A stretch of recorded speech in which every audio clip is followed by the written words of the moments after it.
Baik anak-anak, sebelum kita mulai pembelajaran hari ini, Ibu haturkan panganjali umat. Om Swastiastu. Ya, untuk anak-anak kelas 12 sebelumnya Ibu berikan tugas ya. Tugas untuk menjawab soal UK 1 nomor berapa kemarin? Nomor 4 ya. Oke. Sebelumnya udah Ibu kasih materi video. Sekarang Ibu kasih pembahasan tugasnya. Dari tugas yang sudah terkumpul ke Ibu, itu sudah banyak yang bisa menjawab dengan benar. Ada juga yang masih keliru beberapa. Jadi hari ini silahkan disimak baik-baik penjelasan Ibu ya. Jika yang merasa kemarin keliru, silahkan diperbaiki. Jika yang merasa sudah baik, silahkan dimantapkan, dicoba lagi soal-soal yang ada di LKS. Baik, yang pertama kita akan membahas soal nomor 4 pada UK 1, uji kompetensi 1. Di sana diketahui sebuah kubus ya, sebuah kubus A, B, C, D, E, F, G, H. Jadi kalau kalian menamakan kubus, kalian harus buat dia searah. Jadi kalau rotasinya begini, kalau A, B, C, D, ini nggak boleh E, F, G hanya sembarang taruhnya ya. Sama juga rotasinya harus ke kanan.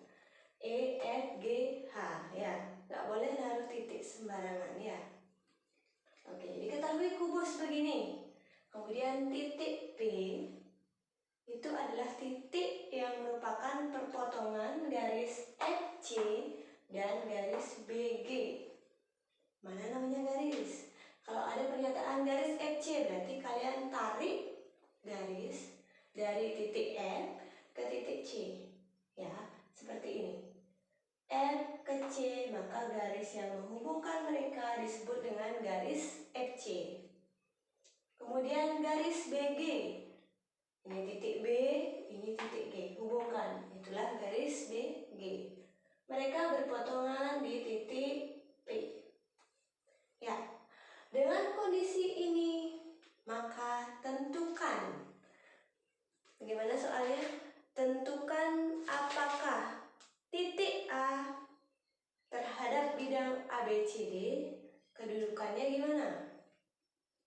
Ada titik, ada bidang. Ya, titik A ini titik A. Kemudian bidang ABCD adalah bidang alas. Ibu arsir bidang yang di bawah. Bagaimana A terhadap bidang? A, titik A terhadap bidang ABCD. Bagaimana posisinya? Bagaimana kedudukannya? Ya. Kira-kira kedudukan titik dengan bidang itu ada berapa?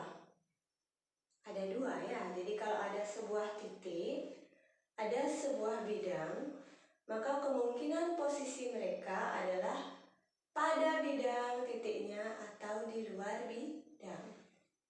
Titik pada bidang itu artinya titiknya nempel di bidang. Kita lihat sekarang A. Dia nempel di alas apa enggak? Kalau dia nempel berarti dia ada pada bidang. Kalau dia tidak menempel di alas, maka dikatakan di luar bidang. Sehingga dengan demikian kita bisa simpulkan titik A, titik Ibu singkat ya, titik A di dalam atau pada bidang gitu. Pada bidang ABCD. Ya. Kalau titik dikatakan di luar bidang itu contohnya E, lihat. E di atas, bidangnya di bawah. Ya, kalau Ibu contohkan yang di luar E di luar bidang ABCD ya. Oke. Itulah kedudukan titik dengan bidang. Berikutnya kita pelajari titik B terhadap bidang DCGH. Mana titik B? Ini B. Bidang DCGH yang mana? Kita lihat aja titik-titik pada bidang DCGH.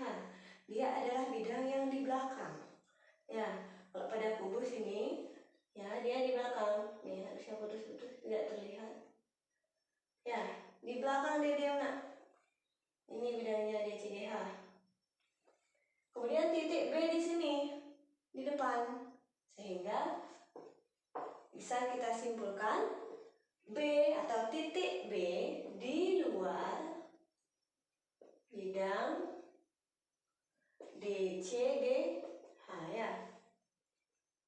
Sampai di sana Ibu harap kalian masih mengerti.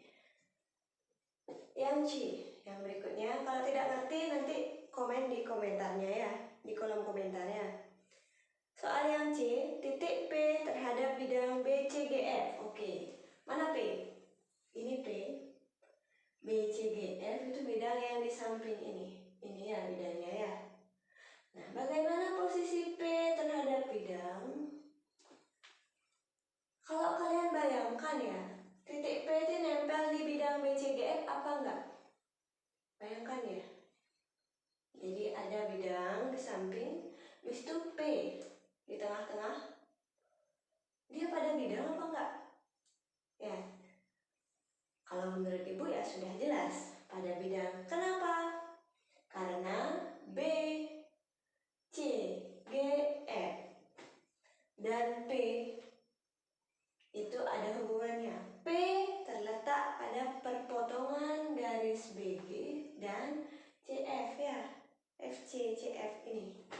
Otomatis titik P pada bidang. Pada bidang B, C, G, F. Oke. Berikutnya pertanyaan D. Titik P terhadap bidang ABGH. Oke, mana bidang ABGH? Ikuti lagi dia garisnya. A, B, G, H. Ya. Mana bidangnya belum kelihatan? Kalian tarik. Tarik dulu. Nah, dia di belakang, Ibu buat putus-putus. A, B, G, H. Jadi bidangnya tuh miring dari atas ke bawah depan ya. Ini dia B, G, A, B, G, H ya. Bidang A, B, G, H dengan titik P, bagaimana hubungannya? Kalau kalian bayangkan A, B, G, H. Titik P-nya ini ada di tengah-tengahnya si BG. Sedangkan BG adalah bagian dari bidang ABGH. Otomatis titik P dikatakan pada bidang A, B, G, H. Sampai sana paham? Ibu harap kalian paham ya. Yang E. Soal yang E, titik P terhadap bidang BCHE. Mana BCHE? Nah, perhatikan lagi. B, C, H, E. Nah, Ibu hapus dulu yang lainnya biar tidak mengganggu. Ya. Oke. B, C, H, E. B, C, H, E ya. Jadi kalian buat ya bidangnya.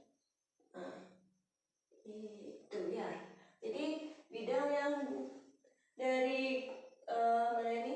Dari atas sebelah kanan Ibu ke bawah sebelah kiri Ibu ya. Jadi bidangnya itu miring B, C, H, E. Bagaimana hubungan titik P dengan B, C, H, E? Kalian harus bayangkan. Nah, bayangkan lagi. Kalau kalian tarik garis dari C ke H, dia ngenain P enggak? Terlihat agak kena, tapi padahal itu tidak. Karena P itu di sebelah kiri Ibu. Ya. Di bidang B, C, G, F. Ya. Sedangkan CH dia tidak menyentuh bidang B, C, G, F lain kecuali di titik C. Sehingga titik P tidak dilalui oleh bidang. Titik P tidak berada pada bidang B, C, H, E. Dengan kata lain, P di luar bidang B, C, H, E. Ya. Demikian kesimpulan dari UK 1 nomor 4 yang Ibu tugaskan. Yang A, titik A terhadap bidang ABCD. Sudah jelas. Di sini nama bidangnya ABCD, otomatis titik A pasti berada pada bidang. Titik B pasti berada pada bidang ABCD.